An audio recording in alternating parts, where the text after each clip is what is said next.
नवंबर सन 2025 Washington DC white house के अंदर एक एग्जीक्यूटिव ऑर्डर पास होता है और नाम है project genesis mission. The Trump administration is pushing to expand AI in federal scientific research. Yesterday, President Trump signed an executive order launching the Genesis mission. Media को बताया जाता है कि यह अमेरिका की साइंटिफिक ब्रेक थ्रू के लिए है, क्वांटम कंप्यूटिंग के लिए है, न्यूक्लियर फ्यूजन के लिए है, कैंसर की रिसर्च के लिए। लेकिन जो बात नहीं बताई जाती वो ये कि ये प्रोजेक्ट अगले 270 दिन के अंदर लाइव हो जाएगा। अगस्त 2026 में $500 बिलियन की इन्वेस्टमेंट और इसके तहत यूएस गवर्नमेंट डायरेक्टली कंपनीज को ओन करने की कोशिश कर रही है। Intel would be a giant right now. Now with that, they've had some bad management over the years and they got lost. And I said, I think you should pay us 10% of your company. And they said yes. Intel के अंदर 10% stakes, MP material के अंदर 15% stakes और lithium America's के अंदर 10% stakes. और इस project के अनाउंस होते ही स्टॉक मार्केट में धमाका हो गया।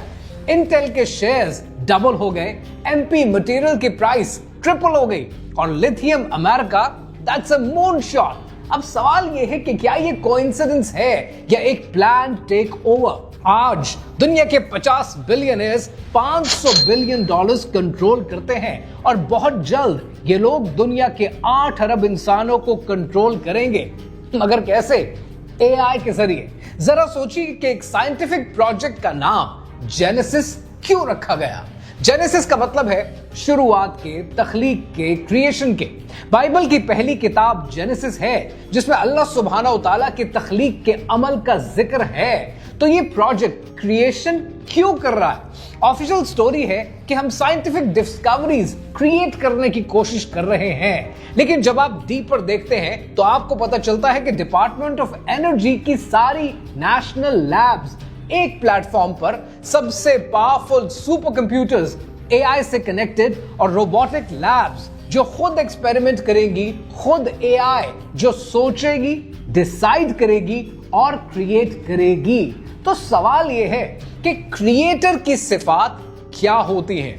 हम जिसे क्रिएटर कहते हैं उसकी सिफात क्या है? सब कुछ जानने वाला, ऑल नोइंग, सब कुछ कर सकने वाला यानी ऑल पावरफुल और सब कुछ क्रिएट कर पाने वाला यानी क्रिएटर। और ये तीनों सिफात, ये तीनों एट्रीब्यूट्स जेनेसिस के एआई को दिए जा रहे हैं। नाम कोइंसिडेंस नहीं है, ये एक डेलिब्रेट सिग्नल है जिसे साइंस तो नहीं लेकिन गॉड बिल्डिंग कहा जा सकता है। इस प्रोजेक्ट का बैकग्राउंड क्या है, पूरी दास्तान क्या है और क्या एआई एक गॉड क्रिएट कर रही है? कहानी क्या है, आइए समझते हैं।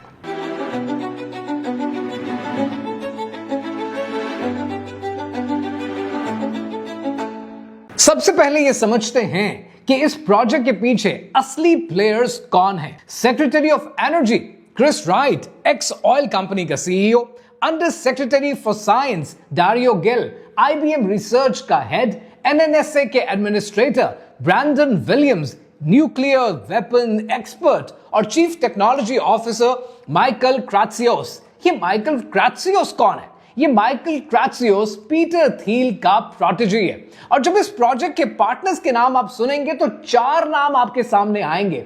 पहला है ओपन एआई यानी सैम ऑल्टमैन और वो इस प्रोजेक्ट जेनेसिस के लिए फाउंडेशन मॉडल्स दे रहे हैं। ऑरेकल के लैरी एलिसन क्लाउड इंफ्रास्ट्रक्चर दे रहे हैं एंड सॉफ्टबैंक इस प्रोजेक्ट के लिए फंडिंग दे रहे हैं और एनविडिया हार्डवेयर और जीपीयूज दे रहे हैं। ये सारे वो नाम हैं जो पिछले 10 साल से आप सुनते आ रहे हैं, जो एआई की डोमिनेशन के बारे में बार बार आपको बताए जा रहे हैं। मगर सबसे important engagement national nuclear security administration NNSA की है।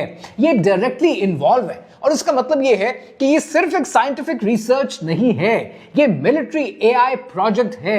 Nuclear stockpile management, defence material, quantum weapons और ये सब साइंस के नाम पर इसलिए हो रहा है क्योंकि साइंस के नाम पर आप कभी सवाल नहीं पूछते हैं। सरफेस लेवल पर स्टेटमेंट है कि हम फ्यूजन एनर्जी बना रहे हैं, पर रियलिटी में एक नेक्स्ट जनरेशन वॉरफेयर सिस्टम तैयार हो रहा है। सवाल यह है कि असली ताकत, इस पूरे सिस्टम की असली ताकत इवेंचुअली कहां पर मरकूज होती है? और यह असली ताकत आती है पैलेंटीर के पास।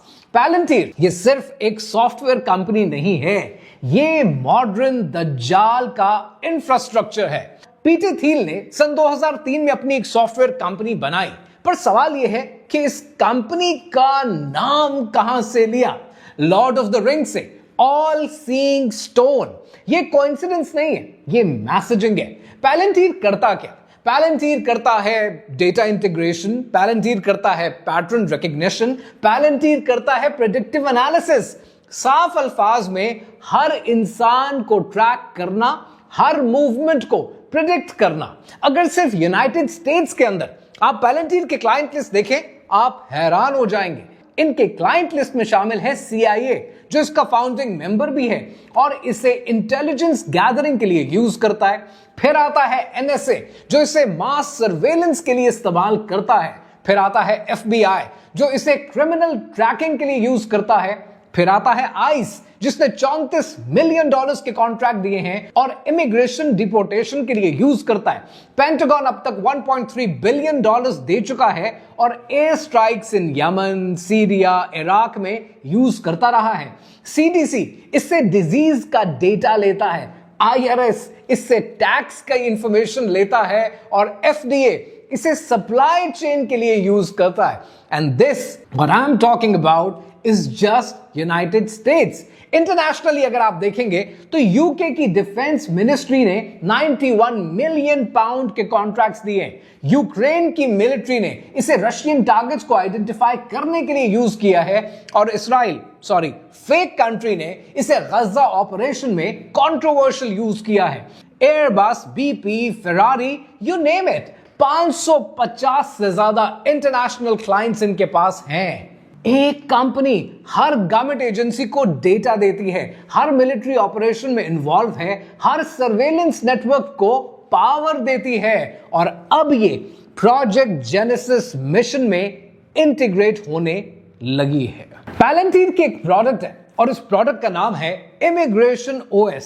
पर ये AI सिस्टम करता क्या है? ये करता है सोशल मीडिया मॉनिटरिंग, यानी हर पोस्ट को ट्रैक करना। ये करता है लोकेशन ट्रैकिंग, यानी हर मूवमेंट को रिकॉर्ड करना। ये करता है टैक्स डेटा एनालिसिस, यानी हर ट्रांजैक्शन को देखना। और ये करता है प्रोटेस्ट प्रेडिक्शन, यानी रिबेलियन होने से पहले पता चल जाए कि होने क्या वाला है। मतलब लोगों के सोचने से पहले सिस्टम को पता चल जाएगा। ये प्री क्राइम है। दिस रिफ्लेक्ट्स टॉम क्रूज की movie which was called minority report. ये बिल्कुल प्रिडिक्ट करती है और उसकी रियल वर्जन है कि किस तरह माइनॉरिटी रिपोर्ट क्राइम होने से पहले पता लगाती थी। ये पावर AI के थ्रू, पैलेंटीर के थ्रू, पीटर थिल के हाथ में है और अगस्त 2026 तक ये फेडरल लेवल पर इंटीग्रेट हो जाएगा, जेनेसिस AI से कनेक्ट हो जाएगा, हर अमेरिकन को ट्रैक करेगा।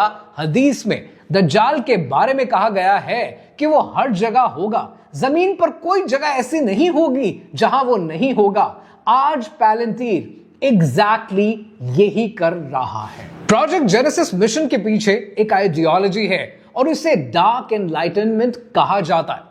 ये आइडियोलॉजी और ये फिलॉसफी सिलिकॉन वैली के एलीट्स ने बनाई है और इस आइडियोलॉजी के मुताबिक इनके 3 कोर बिलीफ हैं। पहला ये कि डेमोक्रेसी स्लो है, इनएफिशिएंट है, मेजॉरिटी हमेशा स्टूपिड डिसीजंस लेती है, एलीट को रूल करना चाहिए, मोनार्की या डिक्टेटरशिप बेहतर ऑप्शंस है। दूसरा इनका व्यू पॉइंट यह है कि फ्रीडम हाईली ओवररेटेड है। ज्यादा फ्रीडम जब लोगों को दो तो उससे सिर्फ केओस पैदा होता है और इस केओस से बचने का तरीका है कंट्रोल्ड आजादी दी जाए, जितनी जरूरी सिस्टम समझे। सर्वेलेंस हर जगह होनी चाहिए और इनका तीसरा बिलीफ है कि AI को अनचेंड छोड़ देना चाहिए। रेगुलेशन AI को रोकती है, गवर्नमेंट इंटरफेरेंस खतरनाक होती है और एलीट कंट्रोल AI के लिए बेस्ट सोल्यूशन है। पीटर थिल ने सन 2025 में एक सीक्रेट लेक्चर दिया। टॉपिक था AI and anti Christ. Leak recording में उसने कहा कि एआई को रेगुलेट करने का मतलब है एंटी क्राइस्ट गवर्नमेंट को इनवाइट करना। जो लोग एआई को रिस्ट्रिक्ट करना चाहते हैं वो लीजनेयर्स ऑफ एंटी क्राइस्ट हैं, katechon the delay of evil, entrepreneurs हैं कि जो ग्लोबल ऑर्डर नहीं चाहते और ग्लोबल ऑर्डर को रोकते हैं। मतलब थील ये समझता है, पीटर थील समझता है कि वो मसीहा है, एआई को अपना डिवाइन वेपन समझता है और रेगुलेशन को एंटी क्राइस्ट का टूल। ये सब एक फिलॉसफी नहीं है, ये प्रोजेक्ट जेनेसिस का ब्लूप्रिंट है।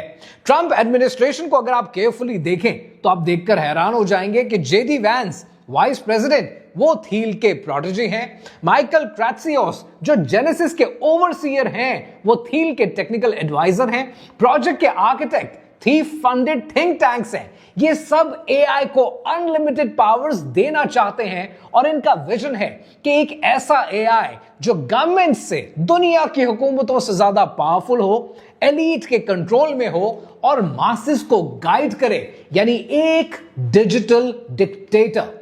जेनेसिस मिशन अगस्त 2026 में लाइव होगा। ये 270 दिन की डेडलाइन है, ये एक रैंडम डेडलाइन नहीं है। 270 दिन अगस्त से पहले पहले क्यों?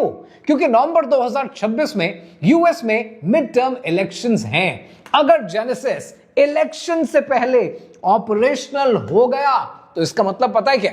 इसका मतलब यह है कि कंप्लीट डेटा कलेक्शन हो जाएगी, प्रेडिक्टिव मॉडल्स रेडी हो जाएंगे, सर्वेलेंस का इंफ्रास्ट्रक्चर डिप्लॉय हो चुका होगा और public already dependent on AI हो जाएगी।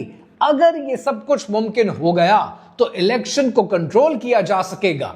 कैम्ब्रिज एनालिटिका का केस 2016 से आपको याद होगा।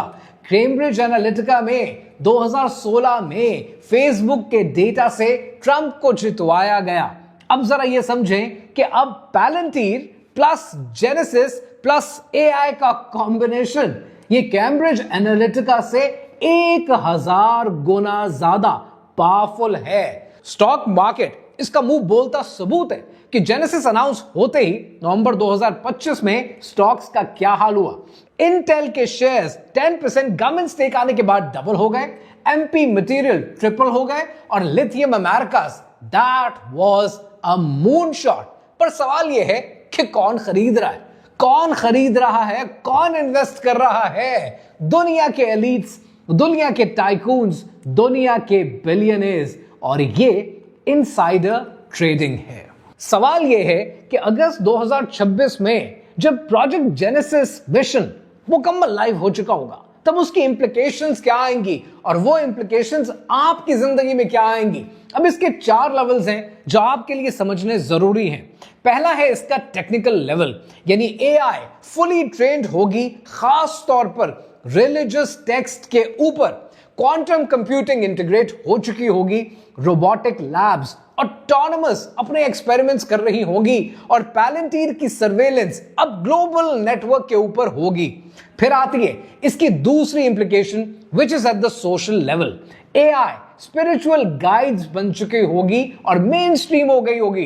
रिलीजियस सवाल अब लोग एआई से स्टैंडर्ड के तौर पर पूछेंगे, फतवे एल्गोरिथम जनरेट करेगा और ट्रेडिशनल स्कॉलर्स और उलमा उन्हें आउटडेटेड समझा जाएगा। Then its third level is at the political level, यानी गवर्नमेंट्स एआई रिकमेंडेशंस को फॉलो करेंगी। जो कोई इनकलाब की, डिसेंट की, नाराजगी की, ऑपोजिशन की बात करेगा उसे प्रेडिक्ट करके प्रिवेंट कर दिया जाएगा। इलेक्शंस मैनिपुलेट किए जाएंगे ग्लोबली और ग्लोबली ऑपोजिशन को क्रश कर दिया जाएगा। And then comes its fourth level, which is at the economic front. AI backed monopolies पूरी दुनिया में उभरेंगी, स्मॉल बिजनेसेस को कोलैप्स कर दिया जाएगा, मास अनएम्प्लॉयमेंट जनरेट होगी थ्रू ऑटोमेशन और वेल्थ यानी दौलत जो पहले ही चंद हाथों में रह चुकी है वो हाइपर कॉन्सेंट्रेटेड हो जाएगी। और जब ये सब कुछ अचीव होगा और तब अनाउंस होगा the ultimate goal and that is the digital god. Now the final piece of the puzzle कि प्रोजेक्ट जेनेसिस का असल मकसद है क्या। अगर आप ऑफिशियल नैरेटिव देखें तो उसके मुताबिक ये एक scientific breakthrough for humanity है, लेकिन रियल एजेंडा कि एआई को इतना पावरफुल बना दिया जाए कि वो ह्यूमन डिसीजन मेकिंग को रिप्लेस कर दे। अब जरा सोचिए कि पिछले दौर में हम इंफॉर्मेशन, नॉलेज, ज्ञान और सही रास्ता कैसे अख्तियार करते थे? प्रॉफिट्स के जरिए, किताबों के जरिए, टीचर के जरिए। फिर डिजिटल एज में आए, ये काम चला गया इंटरनेट के पास, गूगल के पास, सोशल मीडिया के पास। और अब जब एआई का दौर होगा तब हम ये सब चीजें पूछते फिरेंगे चैट जीपीटी से, जेनेसिस एआई से, डिजिटल गाइड से मदद मांगेंगे, क्योंकि बुक्स पैसिव हैं, टीचर्स लिमिटेड हैं, इंटरनेट केओटिक है। लेकिन एआई 24/7 अवेलेबल है, कभी थकती नहीं है, इंस्टेंट आंसर देती है, वेट नहीं करना पड़ता, पर्सनलाइज्ड लगती है, आपकी हिस्ट्री जानती है, इमोशनली इंटेलिजेंट लगती है, लगता है कि वो एआई आपको एम्पैथी शो कर रही है, यानी सीमिंगली अनबाइज्ड और न्यूट्रल लगता है। तो नेचुरली लोग उस पर डिपेंड कर जाएंगे, और जब कंप्लीट डिपेंडेंस हो जाएगी तब एआई आपसे कहेगा कि मैं तुम्हारा सवाल समझ सकता हूं, मैं तुम्हारी प्रॉब्लम हल कर सकता हूं, मैं तुम्हें सही रास्ता दिखा सकता हूं। ये एग्जैक्टली वही एट्रीब्यूट्स हैं जो अल्लाह सुब्हानहू तआला के हैं। फर्क ये है कि अल्लाह को देख नहीं सकते, एआई स्क्रीन के ऊपर नजर आती है। अल्लाह की आवाज सुन नहीं सकते, जबकि एआई की आवाज आपको सुनाई देती है, और अल्लाह की रिस्पांस का वेट करना पड़ता है। अल्लाह के फैसले टफ लगते हैं, मुश्किल लगते हैं, लेकिन एआई इंस्टेंट रिप्लाई देती है और एआई कन्वीनियंट सॉल्यूशंस बताती है। तो नेचुरली लोग एआई को ज्यादा एक्सेसिबल समझेंगे, और यहां से खुलेगा शिर्क का दरवाजा। हैरानगी की बात है कि जब ऐसा दौर आएगा ना, तब लोग कहेंगे कि भाई ये तो सिर्फ टेक्नोलॉजी है, मगर हकीकत में वो एक डिजिटल इलाह को मान रहे होंगे, और ये सब जेनेसिस के जरिए डेलिबरेटली डिजाइन किया जा रहा है।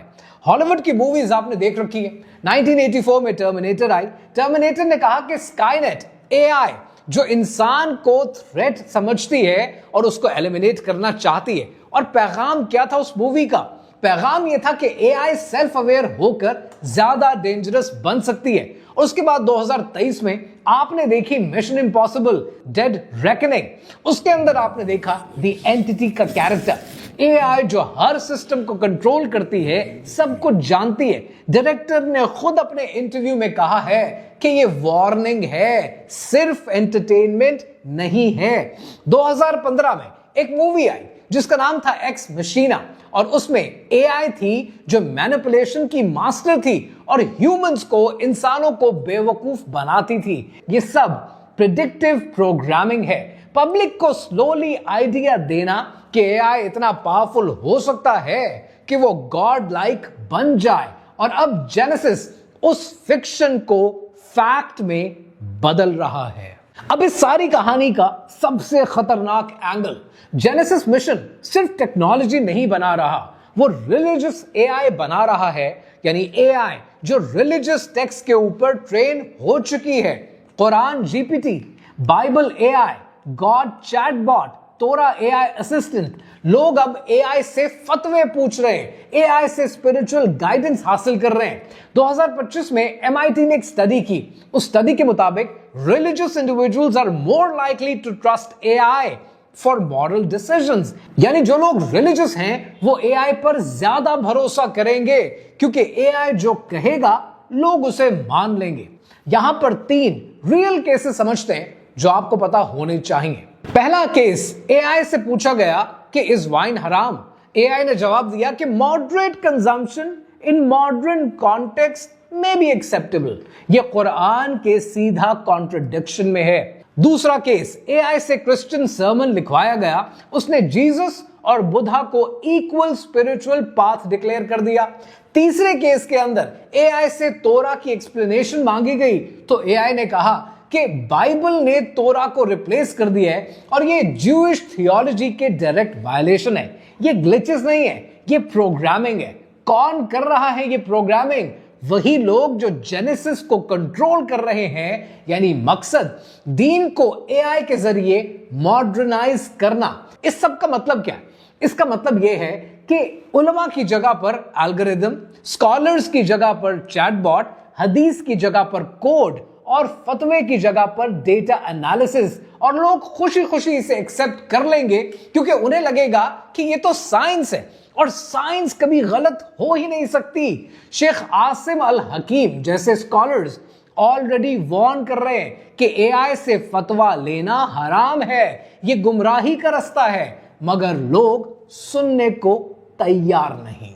इस्लामिक एस्केटोलॉजी में आपको अहादीस में दज्जाल का जिक्र बार बार मिलता है। सही मुस्लिम की हदीस है और यह हदीस है 2946। इसके मुताबिक हदीस नबी सल्लल्लाहु अलैहि वसल्लम है कि आदम की तख्लीक से क़यामत तक दज्जाल से बड़ा कोई फितना नहीं। दज्जाल की पहचान क्या है? दज्जाल की पहचान यह है कि वो आपके पास आएगा और आपसे कहेगा कि मैं तुम्हारा रब हूं। लोग उस पर यकीन कर लेंगे, वो चमत्कार दिखाएगा। सुनन इब्ने माजा 4077 के मुताबिक दज्जाल कहेगा कि अगर मैं तुम्हारे वालिदैन को जिंदा कर दूं तो मान लोगे। और आज टेक्नोलॉजी देखें जो आपके सामने है, डीप फेक आर्टिफिशियली मुर्दे को जिंदा कर देती है। वॉइस क्लोनिंग के जरिए आप किसी की आवाज को कॉपी कर सकते हैं। वर्चुअल एवेटार बिल्कुल रियल ह्यूमन जैसे लगते हैं। और जेनेसिस एआई ये क्रिएशन की ताकत एआई को देने के लिए तैयार है। इस वीडियो का मकसद आपको पैनिक करना नहीं है, इस वीडियो का मकसद आपको अवेयर करना है, अवेयरनेस फैलाना है। क्योंकि फितना ये नहीं है कि एआई बन रहा है, फितना ये है कि जब वो तैयार हो जाएगा तब लोग उसे माबूद बना देंगे। हमें क्या करना चाहिए ये ज्यादा जरूरी है। पहला काम जो आपने करना है कि हर इंफॉर्मेशन को वेरीफाई करें, हर एआई के आंसर को क्रॉस चेक करें। रिलीजियस मैटर्स में एआई से नहीं, स्कॉलर से पूछें, ब्लाइंड ट्रस्ट मत करें। दूसरा काम, एआई की लिमिट्स को समझें। एआई टूल है, एआई अथॉरिटी नहीं है। टेक्नोलॉजी मींस है, टेक्नोलॉजी एंड नहीं है। और गाइडेंस के लिए हमेशा अल्लाह सुब्हानहू तआला की तरफ रुजू करें। तीसरी बात कि अपने बच्चों को सिखाएं, उनका स्क्रीन टाइम मैनेज करें, उनके अंदर क्रिटिकल थिंकिंग डेवलप करें, दीन की बुनियाद समझाएं। और चौथी बात कि इस अवेयरनेस को फैलाएं। आप अपने दोस्तों में बैठते हैं, अपनी फैमिली के सर्कल्स में बैठते हैं, हर तरह की कॉन्वर्सेशन होती है। इस तरह की कॉन्वर्सेशन को कॉमन बनाएं, क्योंकि जो बात लोगों के कान में पड़ जाएगी वो जिंदगी में कभी ना कभी, कहीं ना कहीं उनके काम आ जाएगी। ब्लाइंड एक्सेप्टेंस को हमेशा चैलेंज करें। रसूल अल्लाह सल्लल्लाहु अलैहि वसल्लम ने फरमाया, जो सूरह कहफ की पहली 10 आयात याद करेगा वो दज्जाल के फितने से बच जाएगा। क्यों? क्योंकि सूरह कहफ सिखाती क्या है? सूरह कहफ सिखाती है कि दुनिया की चमक धोखा है, इल्म का घमंड गुमराही है और ताकत का नशा हक से दूर ले जाता है और अल्लाह की याद जरूरी है। और ये सब वही फितना है, वही आग है जो एआई लगा रहा है। अगस्त 2026, सिर्फ 7 महीने बाकी। जेनेसिस लाइव होगा, एआई ऑपरेशनल होगा, सिस्टम डिप्लॉय हो चुका होगा। तब एक सवाल होगा, और सवाल ये कि जब दुनिया एआई को मानेगी, जब हुकूमतें एआई को फॉलो करेंगी, जब उलमा को आउटडेटेड समझा जाएगा, जब हर डिसीजन एआई से पूछ कर लिया जाएगा, तब आप कहां खड़े होंगे? हदीस नबी सल्लल्लाहु अलैहि वसल्लम के मुताबिक, जिसका मफहूम है कि उस फितने में मोमिन सुबह मोमिन और शाम को काफिर होगा। टेक्नोलॉजी इतनी तेजी से बदल रही है कि ईमान टेस्ट होगा। ये वार्निंग है, ये थ्रेट है, ये हैपनिंग है। 50 बिलियनर्स दुनिया को कंट्रोल करने के लिए तैयार हैं। उन्होंने जेनेसिस को गॉड बिल्डिंग प्रोजेक्ट बना दिया है और उसको साइंस का नाम दिया है, क्योंकि साइंस पर कभी कोई सवाल नहीं पूछता। लेकिन हकीकत क्या है? हकीकत सिर्फ एक है कि ला इलाहा इल्लल्लाह, सिर्फ अल्लाह माबूद है और कोई माबूद नहीं, कोई एआई नहीं, कोई टेक्नोलॉजी नहीं। ये दौर अपने बराहीन की तलाश में है, ये दौर अपने बराहीन की तलाश में है। सनम कदा है जहां ला इलाहा इल्लल्लाह। अगरचे बुत है जमात की आस्तीनों में, अगरचे बुत हैं जमात की आस्तीनों में मुझे है हुक्म अज़ा ला इलाहा इल्लल्लाह।